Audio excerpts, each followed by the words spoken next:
crystal water glasses at my Aunt Melissa's dining table caught the afternoon light in a way that reminded me of briefing rooms. Everything positioned just so. Every surface polished to eliminate fingerprints, every detail screaming control. She'd been arranging and rearranging the place settings for 20 minutes, her French-tipped nails clicking against the bone china as she moved my card further from the head of the table. My cousin Bria's engagement dinner. The performance of the year. I took another sip of overpriced Chardonnay and watched my brother Dylan hold court near the wet bar, gesturing expansively about his latest real estate acquisition. Our mother hung on every word, her hand pressed to her chest in practiced admiration. The Addington family specialty, public theater. "Carissa, honey, could you help me in the kitchen?" My aunt's voice had that particular pitch that meant she wanted me out of sight before the important guests arrived. I set down my glass. "Sure thing." The kitchen was a monument to excess. Marble everything, appliances that probably cost more than most people's cars, and a wine fridge that could stock a small restaurant. Aunt Melissa pulled me aside, her grip surprisingly firm on my forearm. "Now, Bria's future in-laws are very accomplished people," she said, her voice low and urgent. "The Mercers. Old money, connections, the works. Douglas Mercer runs a hedge fund. His wife Patricia sits on 3 charity boards." Sounds exhausting. Her eyes narrowed. "This isn't funny, Carissa. This is important for our family's reputation. When they ask what you do, I'll tell them I work for the government." "God, no, that sounds so bureaucratic." She waved her hand dismissively. "Just say you work in administration. Let Dylan talk about his properties. Let your mother mention her foundation work. You just smile and be pleasant." I'd heard variations of this speech my entire adult life. "Don't mention your work, it's too complicated, too vague, people won't understand." The subtext was always clear. "You embarrass us." "Got it," I said. "Smile, be pleasant, let the menfolk do the talking. Don't be sarcastic, I'm trying to help you." She squeezed my arm again. "You know how you get when you try to explain your job. All that confusing jargon about whatever it is you do in Washington. Nobody wants to hear about office work at a celebration." The doorbell chimed, and her entire demeanor transformed. Shoulders back, smile bright, every inch the gracious hostess. She hurried out, leaving me alone with the hors d'oeuvre and my thoughts. Office work. I'd spent the last 15 years of my career managing operations that most people would never know existed. My last assignment involved coordinating with 4 allied nations and required security clearances that took 6 months to process.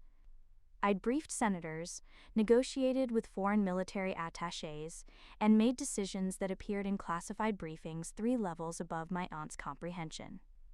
But sure, office work. I grabbed the tray of bacon-wrapped dates and headed back to the lion's den. The Mercers had arrived in force. Douglas, a silver-haired man with the confident posture of someone who'd never been told no, his wife Patricia, who had the kind of elegant severity that came from a lifetime of country club luncheons, and Patricia's mother, a diminutive woman in her 80s who moved with surprising quickness, her sharp eyes taking in every detail of the room. Bria floated among them in a champagne-colored dress, her hand permanently attached to her fiancé Connor's arm. Connor seemed nice enough. An attorney at his father's firm, probably spent his days in depositions and golf outings. "Carissa!" My mother descended on me, her smile brittle. "Come meet the Mercers. Douglas, Patricia, this is my daughter." We went through the ritual of handshakes and pleasantries. Patricia's grip was exactly as firm as it needed to be. No more, no less. Calculated. "And what do you do, dear?" Patricia asked, her tone suggesting she was already composing the answer in her head. "I work for the federal government." "Oh?" Douglas perked up. "Which department?" "Defense." My mother laughed, actually laughed, like I'd told a joke. "She's being modest. Carissa does administrative work. Very important filing systems, I'm sure." Something hot flashed through my chest, but I kept my face neutral. Dylan caught my eye from across the room and smirked. He knew exactly what he was doing when he raised his voice. "Mom's being generous. Last time I visited Carissa's apartment, She was buried in paperwork, looked like a bomb went off in a copy center. The Mercers chuckled politely. Connor's grandmother, still hadn't caught her name, watched me with unsettling intensity. Well, someone has to keep the bureaucracy running, I said, raising my glass in mock salute. We moved to the dining room, where Aunt Melissa had outdone herself. The table looked like something from a magazine spread. Flowers, candles, enough silverware to confuse a etiquette expert. I found my place card wedged between Connor's uncle and an empty chair that would later be filled by Bria's friend from college. Aunt Melissa tapped her glass. Before we begin, I just want to say how thrilled we are to be joining our families together, the Addingtons and the Mercers. It's a perfect match. Dylan stood. Of course he did. I'd like to add that Connor is getting a real gem. Bria has always been the star of our family, successful, intelligent, beautiful. Some of us, he glanced at me, got the beauty, some got the brains. Bria got both. Polite laughter rippled around the table. I stabbed a piece of prosciutto. The meal progressed with the usual rhythm of these events: business talk, vacation home discussions, name-dropping of mutual acquaintances. I answered questions when directly addressed, kept my responses short, and watched the performance unfold. Patricia turned to my mother during the second course. Melissa mentioned you do charity work? My mother brightened. I'm on the board for the Children's Literacy Foundation. We just secured a major grant for... That's wonderful, Patricia interrupted smoothly. Douglas and I feel it's so important to give back. Our family has been blessed, and we try to use our resources wisely. The conversation flowed around me like water around a stone. I was present but irrelevant, expected. Then Connor's uncle, Richard, I think, asked about family traditions. Oh, we have so many, Aunt Melissa gushed. The Addingtons have very deep roots in this area. Our grandfather was a county judge. Our great-uncle founded the first bank in... Let me tell this one, Dylan cut in. See, our family has this tradition where we all gather at the lake house every 4th of July. Been doing it for generations. Last year, we had 40 people there. Sounds lovely, Patricia said. Do you all still participate? Most of us, Dylan said. Some of us are too busy with their paperwork. I had missed 2 July 4th gatherings in the last 5 years, one because I was in Germany for a NATO conference, one because I was managing logistics for a joint training exercise that involved 3 branches of the military. I try to make it when I can, I said evenly. You could make it if you prioritized family, my mother said, her smile sharp. But you've always been a bit of a lone wolf, haven't you, dear? Connor's grandmother leaned forward. What kind of work keeps you so busy, dear? Government administration, Aunt Melissa said quickly, like she was defusing a bomb. Nothing too exciting, not like Connor's work at the firm. Actually, I started, but Aunt Melissa's hand shot out and patted mine. Let your brother explain. He's better with words. She smiled at me like I was a child who'd tried to interrupt adult conversation. The table went quiet for a heartbeat. Dylan, ever the opportunist, launched into an explanation of our family history that bore only passing resemblance to reality. I sat there, my aunt's hand still on mine, and felt something crack inside my chest. Not break. I'd developed too thick a skin for that, but crack, like ice in spring. I withdrew my hand slowly and reached for my water glass. Connor's grandmother was still watching me, her head tilted slightly, her eyes narrowed. You look familiar to me, she said suddenly, cutting through Dylan's monologue. I've seen you on TV? The dining room seemed to contract. My aunt's fork fell with a clatter onto her plate, the sound absurdly loud in the sudden silence. TV? Patricia looked at her mother-in-law. Mother Mercer, I don't think... No, I'm certain of it.